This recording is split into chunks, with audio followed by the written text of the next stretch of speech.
तो हेलो मेरे प्यारे बच्चों, स्वागत करते हैं आप सभी को आपके अपने चैनल हिंदी क्लासेस 234 पे। तो देखिए, आज के इस वीडियो पे देखने वाले हम लोग का आप लोगों का क्लास 10th का जो मंथली टेस्ट होने वाला है। आप लोगों का मंथली टेस्ट कब होने वाला है? तो 15/6/2026 अर्थात आप लोगों का 15 जून को, ठीक है, 15 जून को जो मंथली टेस्ट होने वाला है उसके लिए हम लोग लेके आएंगे वे सभी प्रश्नों को जो आपके एग्जाम में डायरेक्ट देखने को मिलेंगे। अगर आप लोग चैनल को अभी तक सब्सक्राइब नहीं किया तो सब्सक्राइब कर देंगे और वीडियो को लाइक कर देंगे, ठीक है। तो ये क्लास 10th के बच्चों के लिए होने वाला है साइंस का, ठीक है। तो आप लोग ज़्यादा से ज़्यादा सपोर्ट दिखाएंगे, शेयर करेंगे अपने दोस्तों तक, तभी आप लोगों का ऑल सब्जेक्ट का क्वेश्चन मिल पाएगा, ठीक है। तो चलिए देख लेते हैं कैसे भी प्रश्न आपके एग्जाम में रहने वाला है। और आपका अगर आप लोग चैनल को सब्सक्राइब नहीं किए तो हिंद क्लासेस 234 को सब्सक्राइब कर लेंगे और आपका अपना भाई शुभम भैया को सपोर्ट कीजिए, ठीक है। तो देख सकते हो यहाँ पे क्या बोल रहा, आप लोग class 10th science monthly test original paper date लिख दिया गया है 15/6/2026, ठीक है। तो देखिए, पहला प्रश्न आपके एग्जाम में, ये इम्पोर्टेंट है, आपके एग्जाम में देखने को मिल सकता है। तो क्वेश्चन देखिए क्या बोल रहा, कोई विलियन लाल लिटमस, ठीक है, लाल लिटमस को नीला कर देता है तो उसका पीएच मान क्या होता है? तो देखिए यहाँ पे क्या बोल रहा, लाल लिटमस, दोनों को हम लोग दो फैक्टर समझ लेते हैं और दोनों को आप लोगों का एक क्वेश्चन देखने को मिलेगा, ठीक है। तो यहाँ पे देखिए पहला होता है नीला, ठीक है, जो नीला को, ठीक है, नीला को लाल कर देता है, नीला को क्या कर देता है? लाल कर देता है। ये क्या, नीला को लाल कौन करता है? अम्ल करता है। कौन करता है?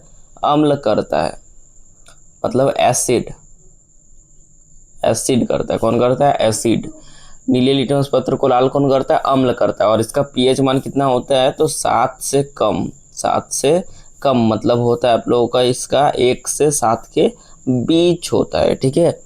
और देखिए दूसरा फैक्टर होता है कि जो लाल लिटमस पत्र को, ठीक है, लाल को क्या कर देता है? नीला कर देता है। जो लाल को नीला करता है वो होता है क्षार। कौन होता है? क्षार, ठीक है, क्षार अर्थात बेस, ठीक है।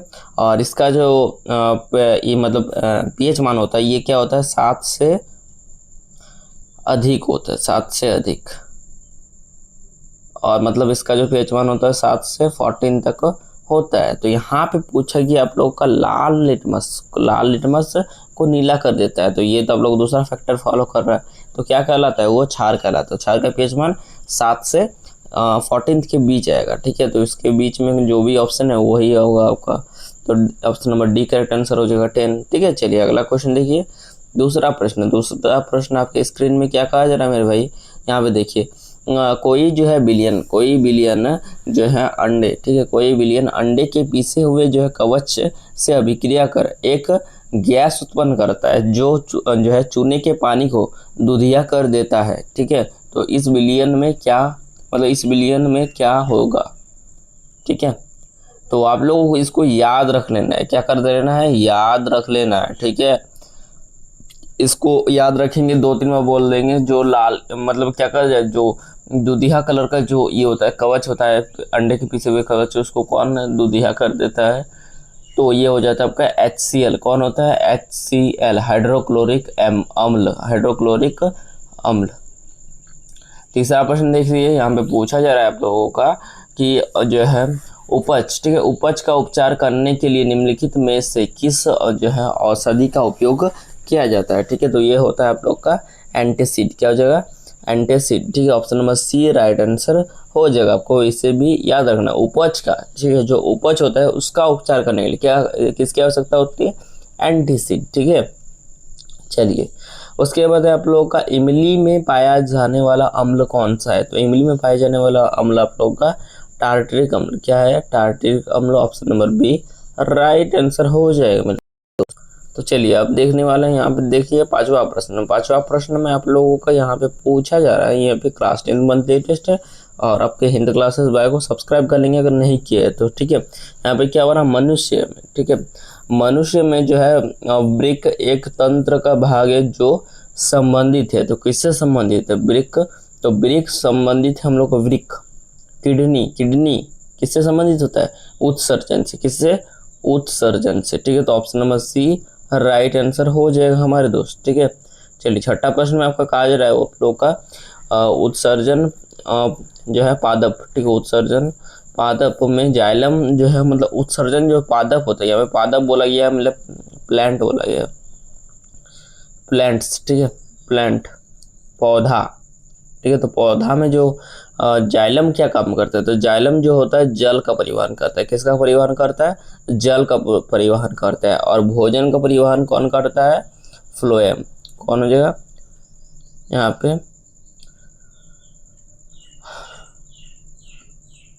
यहाँ पे फ्लोएम हो जाएगा, ठीक है, फ्लोएम। जल का परिवहन कौन करता है? जाइलम। भोजन का परिवहन कौन करता है? फ्लोएम, ठीक है। तो अब देखने वाले हम लोग यहाँ पे देख सकते हैं सेक्शन बी आप लोगों का शॉर्ट आंसर टाइप क्वेश्चन, और ये सेक्शन बी अनुभाग 2 अति लघु उत्तरीय मतलब लघु उत्तरीय प्रश्न, ठीक है। यहाँ पे देखिए प्रत्येक प्रश्न 2 मार्क्स का रहेगा और 4 प्रश्न दिया गया है, ठीक है। 8 मार्क्स यहाँ से आपको मिलने वाला है, ठीक है। तो देखिए सबसे पहले प्रश्न क्या पूछा जा रहा है? भोजन के पाचन, ठीक है। यहाँ पे देख सकते हैं भोजन के पाचन में लार की क्या भूमिका है। ये काफी इंपॉर्टेंट क्वेश्चन है, ये आपके एग्जाम में देखने की संभावना मिलेगा, ठीक है। तो देखिए यहाँ पे क्या हो जाएगा, जब हम भोजन का अंतर्ग्रहण करते हैं, भोजन का अंतर्ग्रहण सबसे पहले क्या करते हैं हम लोग? अंतर्ग्रहण करते हैं, भोजन क्या कहते हैं? अंतर्ग्रहण। उसके बाद अंतर्ग्रहण, पाचन, अवशोषण, शोषण, इस प्रकार होता है ना। तो देखिए सबसे पहले क्या करेंगे हम लोग? भोजन का अंतर्ग्रहण मतलब मुख में रखते हैं भोजन को, ठीक है। तब जो है लार में मौजूद जो है एमिलेस जो है एंजाइम उसमें जो है मिक्स हो जाता है, और कुछ जो है कार्बोहाइड्रेट का जो है पाचन मुंह से ही प्रारंभ हो जाता है, ठीक है। मतलब भोजन में जो लार की भूमिका होती है, भोजन लार को एकदम छोटे छोटे टुकड़ों में कर देता है, इसको पाचन करने में भी सहायता करता है, ठीक है। 90% ये एकदम छोटा कर देता है, ठीक है। चलिए अब देखिए आप लोगों को 8 नंबर प्रश्न, और ये भी काफ़ी इंपॉर्टेंट क्वेश्चन आपके एग्जाम में काफ़ी बार देखने को मिला है, ठीक है। तो ये भी देखने को मिल सकता है। देखिए क्या हो रहा है? वायवीय, क्या हो रहा है? वायवीय तथा अवायवीय शोषण में क्या अंतर है? उदाहरण द्वारा स्पष्ट करें, ठीक है। तो वायवीय शोषण, वायवीय शोषण क्या होता है? जब श्वसन की प्रक्रिया, ठीक है, जब श्वसन की प्रक्रिया ऑक्सीजन की उपस्थिति में होती है तो इसे जो वायवीय श्वसन कहते हैं। जैसे मनुष्य में वायवीय श्वसन की प्रक्रिया होती है, और अवायवीय श्वसन मतलब वायवीय श्वसन जो ऑक्सीजन की उपस्थिति में श्वसन मतलब जो श्वसन होता है ऑक्सीजन की उपस्थिति में होता है उसको कहा जाता है वायवीय, और जो ऑक्सीजन की उपस्थिति में नहीं होता है उसको कहा जाता है अवायवीय, ठीक है। तो देखिए कि जब श्वसन की प्रक्रिया ऑक्सीजन की अनुपस्थिति में होता है तो उसे अवायवीय श्वसन कहते हैं, ठीक है। जैसे कि ईस्ट क्या होता है? ईस्ट में अवायवीय श्वसन की प्रक्रिया होती है और मनुष्य में वायवीय श्वसन की प्रक्रिया होती है। तो इसको भी याद रखेंगे, काफ़ी इंपॉर्टेंट क्वेश्चन है, इसको स्क्रीनशॉट मार सकते हैं तो मार लीजिए, ठीक है। चलिए अगला देखिए यहाँ पे 7-8 देख लिया। अब 9th नंबर प्रश्न देख सकते हो क्या बोल रहा है आप लोगों को। यहाँ पे 9th नंबर प्रश्न में क्या बोल रहा है आप लोगों का? धोने का सोडा एवं बेकिंग सोडा के 2 प्रमुख उपयोग लिखे, और ये भी उपयोग बताइए। तो ये भी VBI प्रश्न है, आपके एग्जाम में देखने को मिलेगा, ठीक है। तो क्या बोल रहा है आप लोग का? धोने का सोडा के 2 प्रमुख उपयोग, ठीक है। कांच, साबुन तथा जो है आप लोगों को कागज उद्योगों में होता है, ठीक है। धोने का सोडा का उपयोग कहाँ कहाँ होता है? कांच, साबुन और कागज उद्योगों में होता है, ठीक है, धोने का सोडा का उपयोग। और घरों में जो है साफ सफाई के लिए भी होता है कि इसका धोने का सोडा का ही उपयोग होता है, तो आप इसे याद रखेंगे, ठीक है। चलिए बेकिंग सोडा का उपयोग क्या बोल रहा है आप लोगों का? सोडा अम्ल, ठीक है। सोडा अम्ल अग्निशामक में, सोडा अम्ल अग्निशामक, बेकिंग सोडा का उपयोग कहाँ पे होता है? सोडा अम्ल अग्निशामक, ठीक है। और क्या बोल रहा है आप लोगों का? खाने की चीज़ों को मुलायम एवं स्पॉन्जी, ठीक है, स्पंजी बनाने के लिए, ठीक है। तो खाने की चीज़ों को मतलब स्पंजी बनाने के लिए भी बेकिंग सोडा का उपयोग होता है, ठीक है। तो आप इसे भी स्क्रीनशॉट मार के याद कर लीजिए, ठीक है, काफ़ी इंपॉर्टेंट है। चलिए अब देखने वाले यहाँ पे 10 नंबर प्रश्न में, और 10 नंबर प्रश्न में आपके एग्जाम में काफ़ी बार आ चुका है। क्या बोला आप लोग का? उदासीनीकरण अभिक्रिया क्या है? 2 प्रमुख मतलब 2 उदाहरण दीजिए, ठीक है। तो यहाँ पे देखिए क्या बोला आप लोग को? जब किसी अम्ल, एसिड और मतलब क्षार के बीच अभिक्रिया होती है तो वे एक दूसरे के प्रभाव को समाप्त या फिर उदासीन कर देता है, और इसी अभिक्रिया के फलस्वरूप, ठीक है, क्या बनता है हम लोग का? सॉल्ट मतलब नमक और जल का निर्माण होता है। इसी प्रक्रिया को उदासीन अपकरण अभिक्रिया कहते हैं। उदासीनीकरण अभिक्रिया का क्या कहते हैं? जब अम्ल और क्षार अभिक्रिया करके एक दूसरे के प्रभाव को समाप्त कर देते हैं और लवण और जल बनाते हैं, तो इसी को कहा जाता है उदासीनीकरण अभिक्रिया। हम लोग शॉर्ट फॉर्म में बता दिए। अब देखिए यहाँ पे उदाहरण क्या हो जाएगा? जैसे कि उदाहरण हो जाए आपका HCl प्लस NOH। HCl मतलब हाइड्रोक्लोरिक अम्ल, और NaOH मतलब सोडियम, यहाँ पे ये हाँ इस टाइप से बनेगा तो अभिक्रिया करेगा। तो यहाँ पे जो आप लोगों को चलिए एगो हम अभिक्रिया करना भी सिखा देते हैं, क्योंकि एक प्रश्न आपके अभिक्रिया संतुलित करने के लिए भी आएगा, ठीक है। तो देखिए यहाँ पे देखिए क्या करना है आपको संतुलित करने के लिए। यहाँ पे देख सकते हो यहाँ पे HCl है, यहाँ पे Na, ये जैसे कि यहाँ पे ये संतुलित है, ठीक है। तो उसके बाद NaCl और H2O। देखिए यहाँ पे Na कितना है, 1 है, यहाँ पर भी 1 है, समान है। उसके बाद आप लोग यहाँ पे Cl मतलब क्लोरीन, यहाँ पे क्लोरीन 1 है, यहाँ पर भी क्लोरीन 1 है। तो ये आप लोग का सीख है, मतलब ठीक है, मतलब NaCl सही लिखे है, ठीक है। और उसके बाद आप लोग यहाँ पे H2O लिखा है, और यहाँ पे आप लोग हाइड्रोजन 1 है, और यहाँ पे ऑक्सीजन 1 है। परंतु यहाँ पे हमें क्या करना होगा, यहाँ पे H2O मतलब जल होता है, ठीक है। तो यहाँ पे ये हो जब का 2 है, इधर 1 है, तो यहाँ पे आपको यहाँ पर 1 और यहाँ पर 1, मतलब यहाँ पे हाइड्रोजन 2 बन रहा है, यहाँ पर भी तब 2 बनाना होगा, ठीक है। यहाँ पे 1 हाइड्रोजन, यहाँ पे 1 हाइड्रोजन। तो इस प्रकार आप संतुलित भी कर सकते हैं, ठीक है। इसके बाद H2SO4 + 2 KOH, ठीक है, बराबर होता है आप लोग K2SO4, ठीक है, +2 H2O, ठीक है। इस प्रकार आपको इसको भी कर सकते हैं, ठीक है, आराम से कर सकते हैं, ठीक है। चलिए अब देखने वाले हम लोग सेक्शन सी। आप लोगों को प्रत्येक प्रश्न 3 मार्क्स का होगा।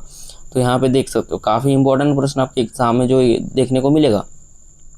तो देखिए क्या कहा जा रहा है, आप लोग मनुष्य में पोषण के विभिन्न जो है चरणों की व्याख्या करें, ठीक है।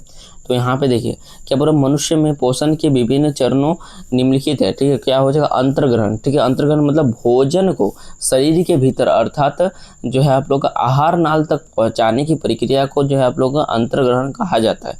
मतलब भोजन की शरीर के हर एक अंग तक पहुँचाना अंतर्ग्रहण कहलाता है। यह प्रक्रिया जो है प्रथम चरण है, ठीक है। उसके बाद आप लोग का पाचन, ठीक है। ठोस, जटिल और बड़े जो है आप लोगों का अघुलनशील भोजन कणों को जो है अनेक एंजाइमों की सहायता से तथा विभिन्न रासायनिक व भौतिक प्रक्रिया के माध्यम से तरल, सरल और छोटे छोटे जो है घुलनशील कणों में बदलने की प्रक्रिया क्या कहलाती है, पाचन कहलाती है, ठीक है।